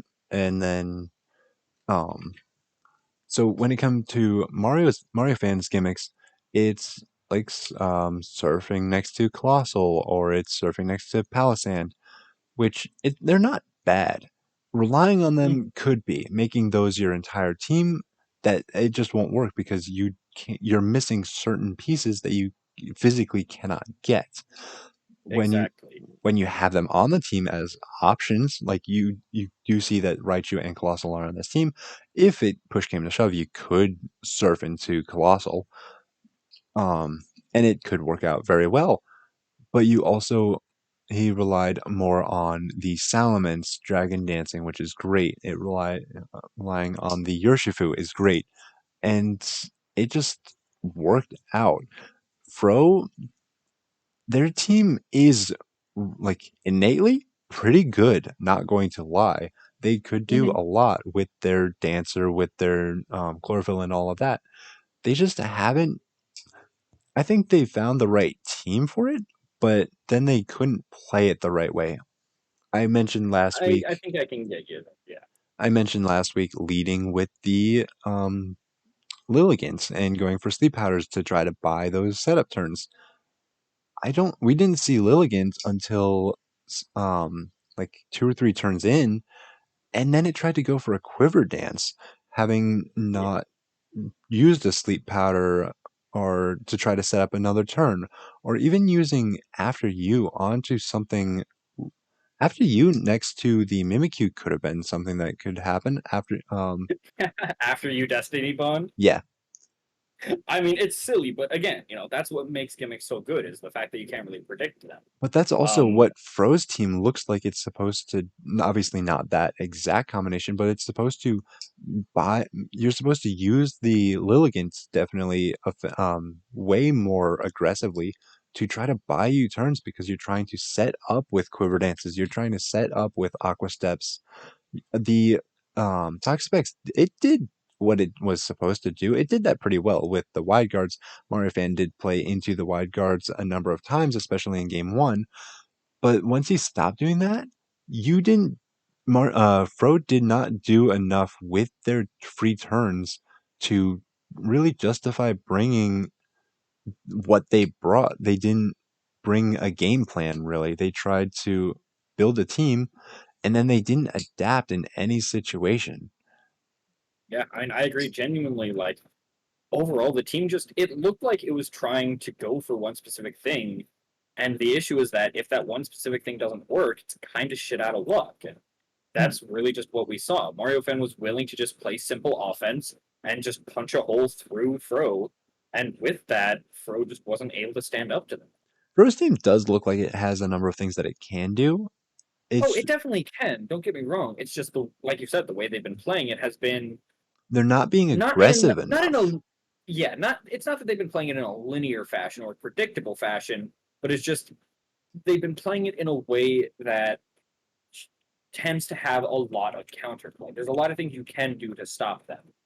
if you're one turn faster than Fro's team, you basically win just by nature of the team. If Fro needs to play more offensively with things like the Lilligant, they did great. They won weeks 1 or 2 with this very weird team, and it Mhm. was great to watch. It was great to see what happened. But then after that, they didn't really adapt to opposing teams. Their team looks great. It looks like it could be piloted excellently. It could even look like you could find it on the VGC ladder with a couple of changes, but they're just not playing it aggressively enough to justify these setup turns. I think I do agree. But Um, regardless, Fro, we hope you're able to take our words to heart. We say them because we want you to see you do better. You have a lot of really cool stuff going on, and I have no doubt that you have a lot of room to grow as a player. The Absolutely. season is still young. We're only halfway through. If I'm not mistaken, nobody is hard out of the race yet for a potential playoff slot. So we want to see people play their best. But with that, I do think we spent enough time on this match, and we should go to the next one. Yep. We have the Inazuma Iron Hands versus the Dancing Dragonites, coached by Robbie and Tenacity, respectively, with Robbie bringing that is Vivian Modern, Ceruledge, Urshifu, Screamtail, Braviary, and Citadel. Yep, but on the other side, we do have Tenacity, who does have the Fluttermane, Iron Jugulis, regular Typhlosion, Serena, Gastrodon, and Meowth. I And do want to say the Typhlosion sprite looks pretty dope. yeah, it looks nice. And oh my god, right away, Robbie was trying to load a goddamn cannonball with Urshifu having Terra Dark helping hand Sucker Punch into what I assume would have been the Fluttermane. It was into the Fluttermane. However, The Fluttermane right. does set up a substitute, however. Yes, the Fluttermane sets up a substitute while its teammate, the Jugulis, just sets up a Tailwind. Is that a bit greedy? Yeah, but at the same time, I do understand wanting to play around the Sucker Punch. So while it may have been a little bit greedy, there was reason for the. Yep, And honestly, it was just smart play overall, considering. I believe that would go into the Fluttermane. The Jugulus, of course, resisting that and not being the most likely to go for an offensive move, while the Fluttermane is, with what Robbie was doing, it might have even KO'd if it went Terra Fairy, or at least would have It's possible, yeah. majorly I mean, chunked it. yeah, And Fluttermane, obviously, it is pretty frail on the physical side, but people have run plenty of physical bulk previously, both in Draft League and in actual VGC. So it's not that weird to consider, especially when your opponent is one of the 4 people out of the 26 that have Urshifu. So it makes sense to want to go for that. But again, just playing around it in general is smart. Now, after that turn, we see something really interesting. We see the Iron Jugulis go for Sunny Day, both to boost the Fluttermane's special attack as well as to give Typhlosion's fire moves a boost. Unfortunately, though, Screamtail is here. The Jugulis gets paralyzed, and a few rock slides from Braviary really put a dent into T's team. It KOs the Jugulis and the Typhlosion. And from there, Ceruledge and Urshifu were able to just come in and completely secure the game. Like, Tanasi had a really good turn one, and they had some good ideas brewing, but Robbie just didn't care. across this entire set, Robbie's team was so he pivoted everything basically perfectly. There was a little Mhm. bit of luck, especially in following games where the Thunder Yeah, Wave really paid off, but Robbie just even without even if it just dropped the speed, Robbie was in such a great position like every turn. absolutely. Yeah, I mean, this is something we see, especially in game two, is the screen tail was just so annoying. Paralyses were flying everywhere. And because of that, there was a ton of volatile full paras because of it. I mean, really, Robbie's team, like, you look at it and you don't think much of it, but then you remember the type of player Robbie is, and all of a sudden you just feel like that he knows something you don't. And God, it feels like that watching it as well. Yep. The Sarah Edge going for Sword Stance, this Urshifu going for the most offensive turn I think I've ever seen. Mhm. And I mean, Uh, hey, if we want to talk about the Cerulege, we see some really interesting things. Um, in game two, it goes for Terra Normal of all things, which makes enough sense from a team building perspective, right? It's presumably there to try and beat Fluttermane, be immune to a Shadow Ball, then hit it back. The weird thing is that it clicked Terra Normal while it was staring down Gastrodon and Meowth. Maybe it wanted to avoid its water/ground weakness, but Gastrodon is hardly an offensive mon, and you do have ways of healing with it. But I mean, who cares? I Because suppose following that, Mhm. I suppose staying out of damage ranges is something that can be considered. I get the idea, but at the same time, preserving Terra is usually pretty cool. Regardless of that, though, it doesn't fucking matter because next turn, Cerulege clicks Power Herb Solar Blade to fucking eviscerate the Gastrodon. Power Herb Solar Blade. God, I feel like I'm back in Gen 8 watching like Power Herb Meteor Beam. Yep. Like that's an item that we surprisingly I don't believe have seen at all yet in this league, Nope, we despite how have long not it's been seen it. going at this point. Yeah, like this season, not the league as a whole, obviously, but God, it's an item that you always forget exists, and then you see it, and you're like, oh my God, this should be illegal. Not because it's like too strong, but just because it feels so mean. I won't say it's too strong, but the moves that it Yeah, I lets know. I'm use, not saying it's too strong. It just most of feels them, so demoralizing when it works. yeah, the moves that it lets use work, yeah, the moves that it lets From go two off, turn to one turn. yeah, Yeah, they definitely have rights to be two-turn moves. yeah. Bleh. But yeah, overall, just a really good really good prep from Robbie's side. I do want to give props there.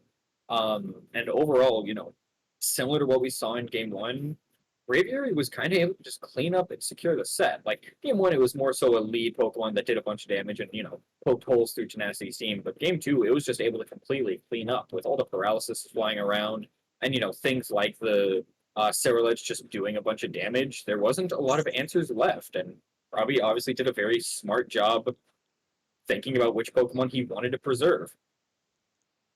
Yep, we do see Robbie with a very common strategy of bringing multiple support Pokemon to a team, and then picking like only one of them to bring, leaving three very offensive options, so Yes, that supportive option could do what it's supposed to do and support the team, but the other three Pokemon, you just have two super offensive ones, and then one that just comes in and cleans everything up. exactly. I mean, it's a team building style that oftentimes is just really solid, all things considered, right? Because you have those like situational or niche support Pokemon, and then two or three really strong like generalist damage dealers. And with those, you can pick whatever support you might need in any given game, and then just have those damage dealers do what they do. It's really cool to see. Yeah, it's actually a really interesting strategy Mhm. in normal play too, Yeah, because it just leaves your team being so flexible. it does. Just having those like variable modes you can do can oftentimes work quite well. But enough singing the praises of Robbie. He hears it enough as is. There's a reason that he's 3-1, and there's a reason that his only loss was to one of the players in the next game. That being Nine, who was facing me. Yep, this is all you, man. All right. I'm just going to go ahead and spoil the set. I got my fucking ass whooped. Holy shit. I will say, like, There are children. last week. No, there aren't. Hazel listens. Hazel's here. She doesn't count. We do have I've seen her say worse. Nine bringing Galarian Moltres, Heatran, Galarian Slow King, Coquavel, Brute Bonnet, and Florges. Yeah, so on my side, I had my own Galarian Moltres, Klefki, Fungus, Donphan, Annihilate, and Armarouge. And And now, I mean, to be fair, game one worked out well, right? Like right away, I was able to establish Trick Room and get a nasty plot up with my Galarian Moltres, as well as getting a light screen up. Too bad Goltris got double crit and burned. At the very least, it did still live and was able to do decent damage, but I did fail to pick up either KO the following turn, which really put the Goltris in the hot seat. Now, Nine does a good job stalling out Trick Room, but at the very least, Armarouge, not Armarouge, I don't know why I said that. Donphan and Annihilate were able to put in good work and clean up the game. So I did get game one, and then here's where it falls apart. Game two. Immediately, I see a lead of Florges and Heatran. I led Armarouge and Fungus. I try and have the Fungus Terra into Dragon to try and resist the Heatran's fire moves. However, Florges immediately just tricks a Scarf onto it. At the very least, I do get up Trick Room, and I'm able to put Florges to sleep, but I do miss a Focus Blast on Heatran. Because I had to run Focus Blast, everyone's favorite move. And its Earth Power does 2-hit KO the Armarouge, with no ability to Terra outside of that weakness. At the very least, Fungus was able to spore it, but by this point, a lot of my Trick Room teams, I'm misspeaking so much right now, Trick Room turns had been wasted. I try to get in Donphan, and I do get a KO on the Florges, which does commit its Terra, but I'm just too far behind. I get another kill on Quaquaval, but Goltris is able to live Play Rough plus Ice Shard from Donphan, and it does enough damage to where Heatran just completely cleans up the game. Like, this thing was led, and it ended. God, Heatran is scary. Heatran is But definitely then, one of the scariest Pokemon you can ever face, with one of the absolute scariest pilots to ever use.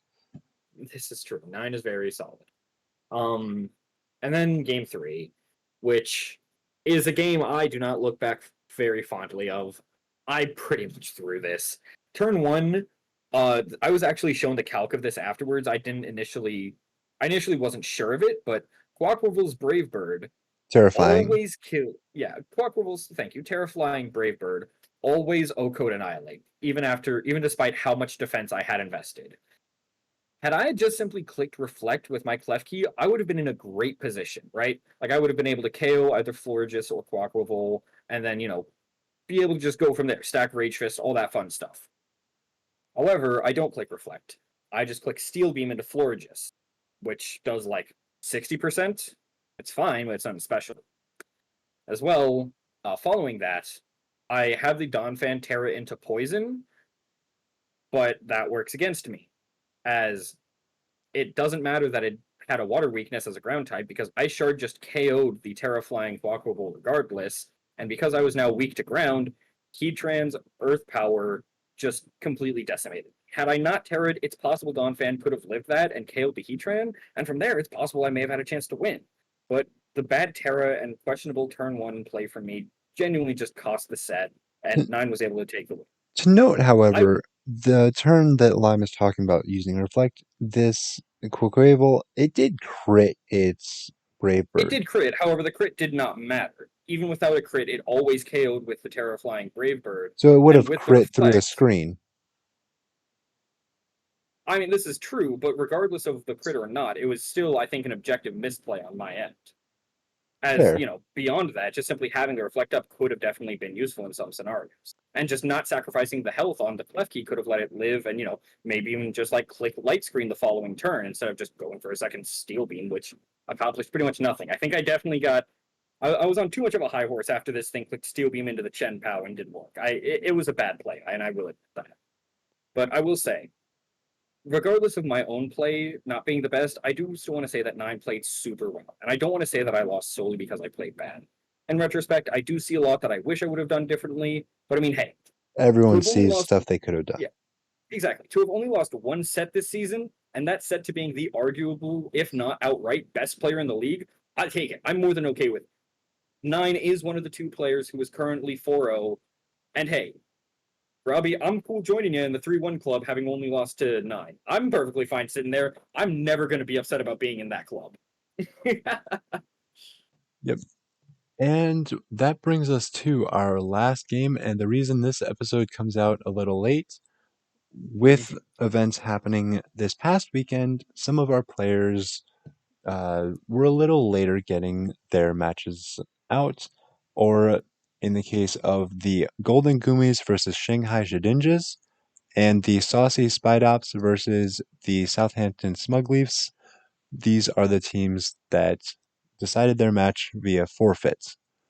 Yes, and in those specific instances, we did see the Southampton Smug Leafs as well as the Shanghai Shenjas be the ones to take the win through agreement. And with that, in a little bit of an anticlimactic sense, Jamie Boyd is the other person who is currently 4-0, which means that week 5 we get to see a clash of titans I between Nine cannot and Boyd. wait to see this. But hey, let's not get too ahead of ourselves. Yep, First, we do have one last match to go over for this video. yep these. That being, as you had said before, the Athens Victinis, coached by Costa, versus the New Zealand Zekroms, coached by Jaggy. And Jaggy having a team of Refify, Palmot, Charizard, Brute Bonnet, Dunsparce, and Fluttermane. Yep, this going back a little bit, they uh, posted their replay as an actual video, so we did have to wait for that to come up. And we wanted to wait But hey, for it to come up before posting this podcast because, well, it's the podcast based on the league. We wanted to feature everyone's match. absolutely.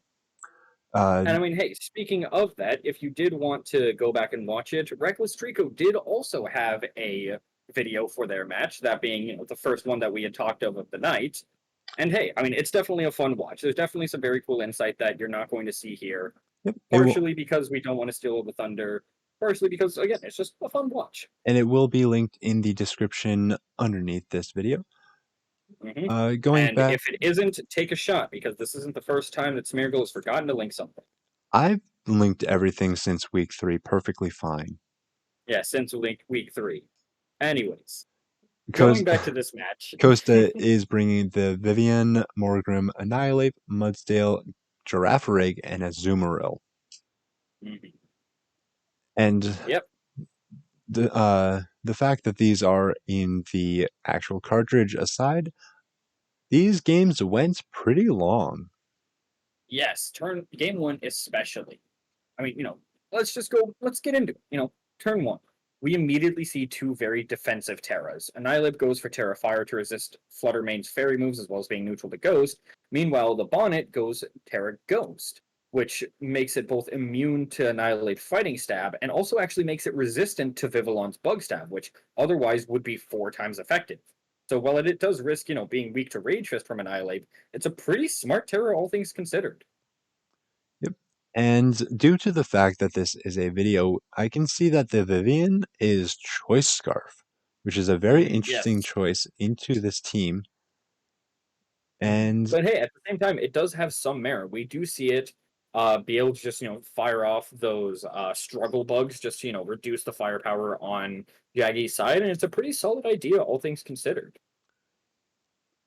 Hey, Limevolt, do you know the Yep. secondary effect of Shadow Ball?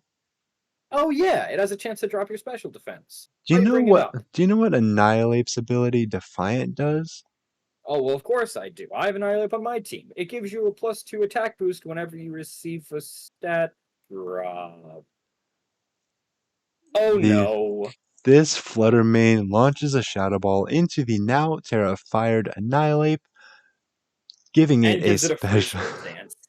And by no fault of Jaggy. Jaggy did nothing wrong here. This was not a bad play. It's just very, the very worst luck. unlucky. But yeah, I mean, hey, at the very least, the Brute Bonnet was able to get a spore off on the Vivillon to try and prevent any redirection. Of course, they didn't know about the Scarf right away, so it makes sense.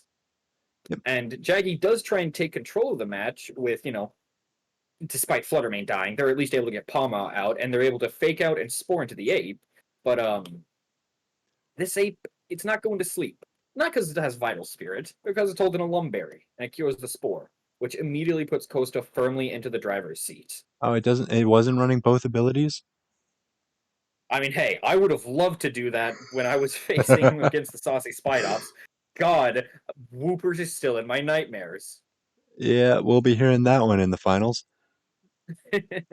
Um, uh, Throughout this game, though, Jaggy just plays pretty well. mm, Costa as well does not have a lot of notable direct offensive pressure on this team outside of Annihilate and something like the Azumarill, which did not get brought. So, in yeah, this is combination true. with the Brute Bonnets being able to spore basically everything, and the lack of real offense, there was, of course, the Mudsdale which had it was Assault Vest, so of course it had attacking Mhm. moves. But it's still a Mudsdale. It's more probably going to be more defensive than offensive. And Costa did have a very good plan with the Annihilate and Azumarill. We just did not see this come to fruition in game one, Yeah, leaving I mean, Costa to lose game one after a very long war of attrition. yes, it genuinely was a drawn out war of attrition, which Jackie did get to take it. One thing I do want to mention is that on Costa's side, the Annihilate ends up dying pretty early on. And like you said, doesn't have Costa doesn't have a lot of offensive options. It's kind of the exact opposite of what we saw of Robbie's team, right? Where it's generally a support focused team with a couple of really strong offensive Yeah, options. it's definitely a But protect the president kind of style, oh, absolutely, yeah. but the But I mean, president kind of died. yeah, I mean, he died once, but he's back and he's angrier than ever. Unfortunately, dying a second time isn't great. Um, but one thing I do want to call out on Jaggy's side is the item on the brute bonnet, that being leftovers. Now, whoa, leftovers is a good item? Who could have ever seen that coming? But jokes aside, it put in a lot of work here. It's clear that Jaggy wanted a war of attrition. They wanted a long, drawn out game. And with that, with the Boot Bonnet just having all the time it could ever ask for to get that residual healing, it just became this iron wall that, due to losing Annihilate early on, Costa wasn't able to break through. Yep. However, in game two, we do see Costa bringing Azumarill as well as Annihilate, Morgrim, and Vivian, I believe. Mhm. Meaning, these following game was a lot more offensive. This Azumarill definitely put in more pressure than something like the Mudsdale and Girafarig in game one. Costa definitely tried to play a trick room strategy. The Girafarig, I believe, getting to set it up twice. However, not having the Annihilate and not bringing the Azumarill, it was, of course, very passive. Game two, he forgoes Girafarig for Azumarill and brings Morgrim instead of Vivian, meaning it was protect both presidents, and both presidents got to attack very frequently into Jaggy's team. Mhm. But now, one thing I will say is that the Vivian, the yeah, the Vivillon, it was still able to do good work, and I did see playing game two as right off the bat, like you said, we saw a big fault in Costa's team, right? It was very defensive, and it just didn't have a way of breaking through Jag. So game two, I mean, immediately Costa just tries to correct that, right? Like they have Bonnet go to sleep, they have Ape get a bulk up, and I mean, from there they kind of just pop up, right? Like we see a bit of a questionable play from Jaggy switching Palmot into the Dunsparce. Had Costa just simply clicked Drain Punch into that slot, which was a pretty reasonable play, all things considered, then things would have gone very poorly. Not only does that not happen, but we do see a miss from Sleep Powder off of Vivillon. Granted, we do know that it isn't compound eyes, but it does still suck to see. Yep, we find out later on that it is the other ability that, Shield dust. yep, that Yeah, shield will. dust. That is something that does come up in game three. But speaking of Spoilers! game two a bit more for yes, yes, yes. They wouldn't have run the ability if it didn't have some reason to run it. Yep. It does block the fake out from Palmot, and I believe that's all it would do in this set. I believe so. I mean, hey, it's possible that it may have avoided some other secondary effects. Like In a Shadow fact, Ball drop. that's pretty. Yeah, that's a pretty notable thing. I mean, I can't think of any reason it would care to do. Certainly not like there's a very angry monkey on the field. Regardless, yeah. Going back to game two, it's very clear that Costa realized his mistake game one, and he focused all his efforts on keeping Annihilate safe, which, that being his main win con, made perfect sense. A few turns later, and Jaggy is just left to Palmot against Costa's whole team, and it just has no way of overcoming the Herculean task. It does desperately try to revive Fluttermane, but Costa's team is just way too healthy, and with a light screen up at that, the Power Jam isn't even able to do half to the Terrifier Annihilate, which is crazy. The Annihilate, Fluttermane is 3-hit KOing something that it has super effective damage on. the Annihilate, I don't think he was at full HP at this point in time either. So it, Nope, it was a little over half, but that didn't even let Power Gem kill. nope. It did about, I'd say, I mean, we don't know the exact percentage because it was on card, but I'd venture somewhere around 45%, which, God, that's scary. It is absolutely crazy. Going into game three, we now know that the Palmot has Revival Blessing, Mm-hmm. and But Costa again picks the same four that he brought last time in game two and mm-hmm. plays it pretty similarly to game two, playing Mm-hmm. pretty offensively with his offensive pieces and keeping everything pretty healthy. Yeah, I mean, game three right off the bat, right? Like, we see oh, sorry. We see Jaggy immediately try and just like make certain that Bonnet's able to connect with Spore.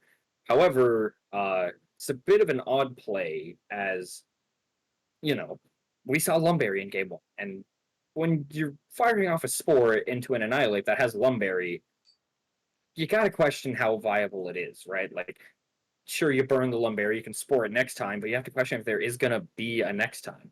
But yeah, as was mentioned before, we do see the payoff to not having Compound Eyes as Vivillon. Why do I keep tripping myself with this Pokemon's name? I'm saying it correctly.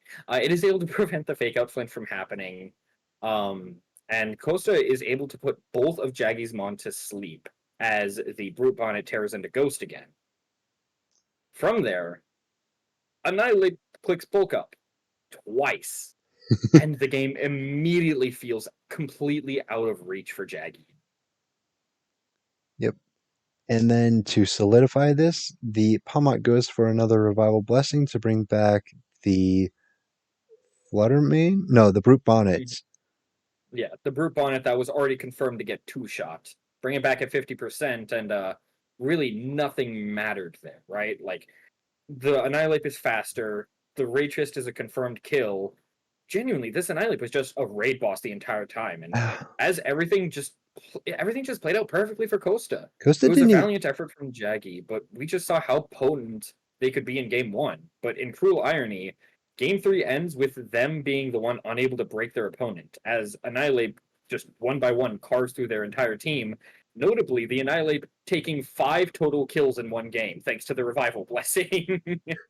The Costa didn't even have to play with the speed tiers of the Brute Bonnet. The Mm-hmm. Charizard was on the field. Mm-hmm. Annihilate clicked what was it? Close combat into that slot, predicting the switch of the Brute Bonnet, which is no longer Terra Ghost because it died. Yes. Mm-hmm. Funny how that works. You're no longer a ghost because you died. So with that read, that pretty much just solidified that Annihilate wasn't going to be put to sleep. That could have been maybe with a bad read. That could have been the turn that um, the Annihilate could have been put to sleep. However, it was just faster anyway, so it didn't matter in the end. It was cool to see. Read Yeah, there went were definitely correctly. some fun ideas from. Yeah, there were definitely some fun ideas on Jaggy's side. Like we saw at the game one, it was definitely interesting to see because it's generally agreed upon that VGC is a lot more offense oriented than something like singles, where it's a lot more defensive. I'm not going to say stall fest, but a lot more like a battle of inches. Uh, VGC, you tend to see people just take miles at a time. So seeing that like much more slow paced game, it was honestly refreshing. But in the end, that passiveness kind of just worked against Jaggy as they didn't have a way of outing the Annihilate. Yep. If they had a way through the Annihilate, it might have been different. However, Azumarill is still there. Uh, it was. I don't think Costa lost a single Pokemon in one of either games 2 or 3. It was game two where he did not lose a single Pokemon, just in that super dominant performance. Yep. Like, genuinely, we had the super dominant play game one from Jaggy, but from there, Post just completely adapted. He saw exactly what he was trying to do, and he did everything and he could that would work against it, and it worked great. That adaptation, that flexibility that Costa had just really played out in their favor. And for a little bit of a teaser and a little bit of a spoiler, I look forward to facing Costa next week. It'll be definitely interesting to see how it plays out. Yep. Good luck to you, man. Mm-hmm. Uh, it's kind of scary, but hey, it had to happen eventually. We are going to see the two Annihilate teams clash. I have some minor caster bias, so good luck. I appreciate it. But yes, as I mentioned before, that despite only being the 11th match we went over, is going to be the last match of the night, as two were decided by forfeits. Again, those wins going to the Shanghai Shedinjas and the Southampton Smugglies, respectively. And thank you all for joining us. I think that it's about time we end this. Yep. Does nope. Our dreams have been ruined. A little backstage, we've been talking about Hazel. She had the possibility of facing all four Yershifus back to back to back to back. Yes, that And was a genuine possibility. I was just taking a look at the announcements as they are up for this next week, and our It's dreams not have happening. been crushed. But I mean, hey, that doesn't mean it can't happen. It may not happen in a row, but it's still possible for her to have to face every Urshifu, which I still think would be absolutely hilarious. We It don't rig the rankings or the matches at all. We don't rig the pairings, but God, I wish we did because this would be so goddamn funny if it happened. it would be I want pretty this to fun. happen. It would be pretty funny. Yeah. Sorry to Hazel, we want this to happen. Oh, she fully knows my stance. Ah. Uh, a quote from our messages: "If I have to face all four Urshifus, I will cry." And then I immediately follow up by simply saying, "If you have to face all four Urshifus, I will laugh." We will That's collectively about pat that. we will collectively pat her back, wipe her tears while we laugh. Yeah, exactly. We can support her after it happens, because God, I want to see it fucking happen. uh, Yep. Regardless, this has been Limebolt and Smeargle with week 4 of the UDL, and I think it's about time we head out. Yep. Good luck to everybody and see you Mhm. next week.